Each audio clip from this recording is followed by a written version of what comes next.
манай одоо энэ шингэн үндэсний дарга байгаа. Тэгээд өнөөдөр ойрд юу нэг хадна Улаанбаатарт амар халуун болох гэсэн чинь тэр бас хүн дотроос яаж сэрүүлдэг бас зөвлөгөө тэг гой хөтөл зааж монготой зааж өгнө тий. За сайн байцгаана уу. За өнөөдрийн хөтөлөнд киви болон өвөрцгийг шүүний айлт гинэ. За ерөнхийдөө бол 2 ширхэг киви нэг ойролцоогоор иймэрхүү энэ шүү нэг лайм орно. За кивигээ болохоор ерөнхийдөө бол блендер чинь. Тэглэгээ хаа.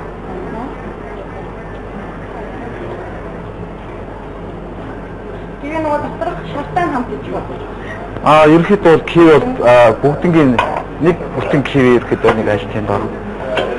За киви өгөрцийн хоёрын ерөнхийдөө хоол аминд юм гэх юм бол ерөнхийдөө хоолны дараа хоолны шингээцийг ерөнхийдөө сайжруулдаг. За үрцгийг ерөнхийдөө блендертэхгүй нэ. Ерөнхийдөө бас үрцийдээ коктейл ерөнхийдөө хаасаг ерөнхийдөө зөндөө гардаг. Үрцгийг нөгөө дангаар нь блендерч хийхээр ерөнхийдөө гашуун хандтай болдог.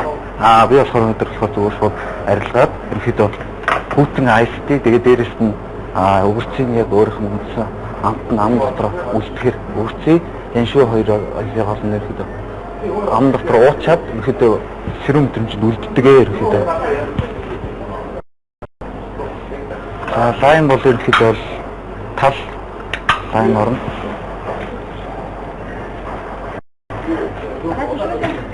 Тэг ерөнхийдөө бол шүүс шахагч. За энэ шүү бол нэг 4-5 ширхэг байх болно доо.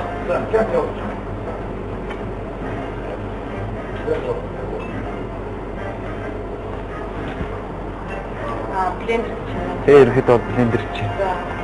За энэ болохоор өтгөн хар цай байгаа. Энэс ерөнхийдөө бол нэг 100-аас 150 г ерөнхийдөө орно. Болно ерөнхийдөө. Гол нь өтгөн 100-аас 150 г ерөнхийдөө аяны цай хэмжээгээр л байна гэсэн. За энэ шүү яагаад хийж байгаа юм бэ гэхээр энэ шүү болохоор ерөнхийдөө хүний бие нөгөө аура гэдэг шүү дээ тий. Аураг ерөнхийдөө авраг нэмэгдүүлдэг. Бас дээрээс нь хоолнд нөгөө хүний бие нөгөө цусны нөгөө сахар гэдэг шүү дээ тий. Сахарыг киви нэр ерөнхийдөө багасгадаг. Хоолны шингээц нь бас сайн байдаг болохоор ер нь бол тийм. За тэгээд хэн шүгөө сахар ерөнхийдөө 20 г сахар. За ингээд шингэртнэ.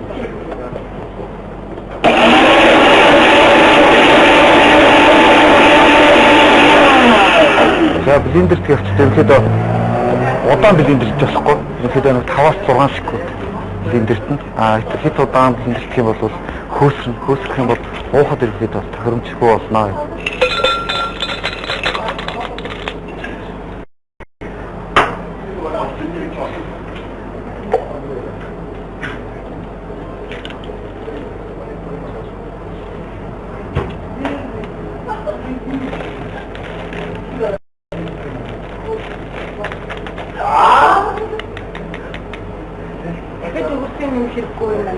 Ерөнхийдөө шаардлага. Бүгдээрээ ерөнхийдөө ширүүн чанарын ногоо орсон болохоор ерөнхийдөө бол багдрын тий ерөнхийдөө бол кивийн үндсэн яг амтлагаандаа ерөнхийдөө коктейлийн амтлагаандаа орж байгаа.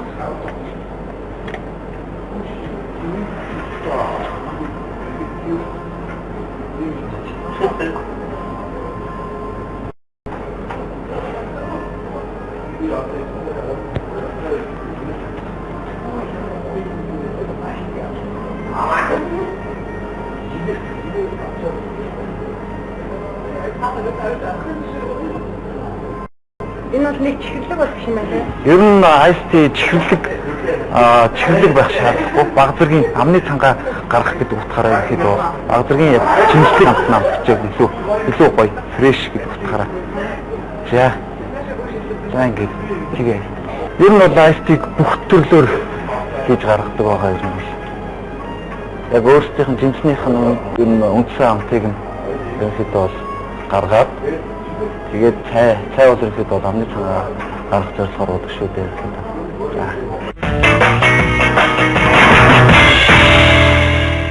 За. За дараачийн коктейл маань смути байгаа. Манго болон оранж смути.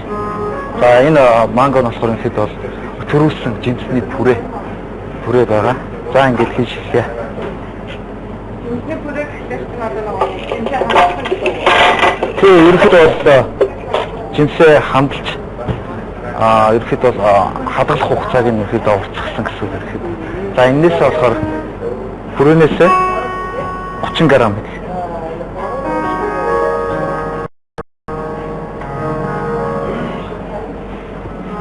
За цэвэр оранж жуус ерөнхийдөө бол 1 г байна.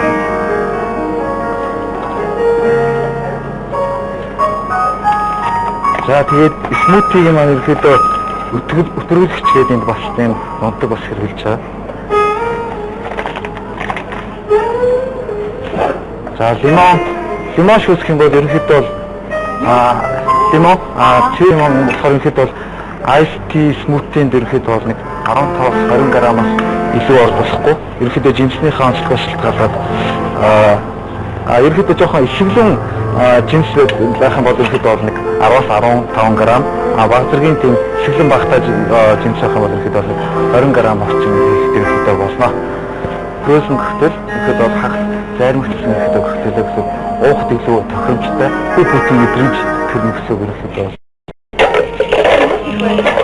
Тэгээ ерөнхийдөө хүмүүс үндсэн жимснийхээ намтыг ерөнхийдөө хүү гаргаж өгсөн байгаа.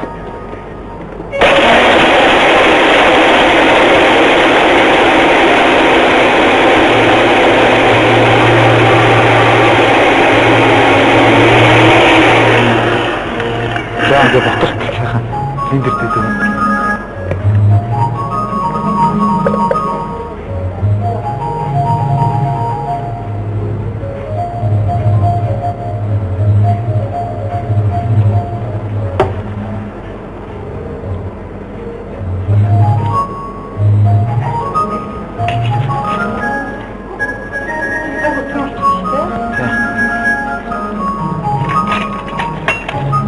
За ингээд жимбэл тавьчаа.